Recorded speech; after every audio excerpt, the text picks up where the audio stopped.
Parlons d'abord de ce tollé au Sénégal et au Tchad après les propos du président français sur certains pays africains. Les deux pays dénoncent un discours méprisant et appellent Emmanuel Macron à apprendre à respecter le peuple africain. Ibrahim Traoré. Les réactions n'ont pas tardé à N'Djamena et à Dakar face aux propos jugés condescendants du président français sur l'Afrique. Au Sénégal, le Premier ministre Ousmane Sonko affirme clairement que le départ annoncé des militaires français du territoire sénégalais résulte d'une volonté du Sénégal et non d'une quelconque négociation avec la France. Je tiens à dire que, dans le cas du Sénégal, cette affirmation est totalement erronée. Aucune discussion ou négociation n'a eu lieu à ce jour et la décision prise par le Sénégal découle de sa seule volonté. En tant que pays libre, indépendant et souverain, constatons que la France n'a ni la capacité ni la légitimité pour assurer à l'Afrique sa sécurité et sa souveraineté.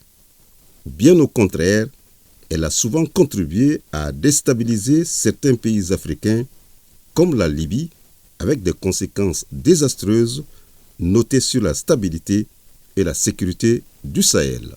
Emmanuel Macron se trompe d'époque, réagit le président tchadien qui n'est pas allé avec le dos de la cuillère. Je voudrais exprimer mon indignation vis-à-vis des propos tenus récemment par le président Macron qui frise les mépris envers l'Afrique et les Africains. Je crois qu'il se trompe d'époque. En ce qui concerne le Tchad, la décision de mettre fin à l'accord de coopération militaire avec la France est entièrement une décision souveraine du Tchad. Cela ne souffre d'aucune ambiguïté. Pour cet analyste politique, la France travaille à isoler l'AES et cette stratégie de Macron est finement réfléchie pour semer le doute. Il invite les Africains à être encore plus stratégiques face au jeu français.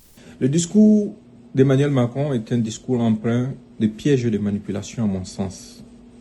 Vous n'êtes pas sans savoir que depuis que les pays de l'AES ont demandé le départ des forces françaises et que la France rencontre beaucoup de difficultés dans cette partie de l'Afrique, la France est en colère, elle est dans une colère noire contre cette nation. Donc, elle a travaillé à différents complots pour pouvoir porter atteinte à l'intégrité territoriale d'au moins l'une de ces nations, sans succès. Maintenant, qu'est-ce qu'il faut trouver comme nouvelle stratégie? Il faut adopter une stratégie d'isolement. Il faut les isoler. C'est le mois dernier que le Sénégal et le Tchad ont annoncé le départ des militaires français de leur sol. Une décision certainement à la base de toute cette polémique.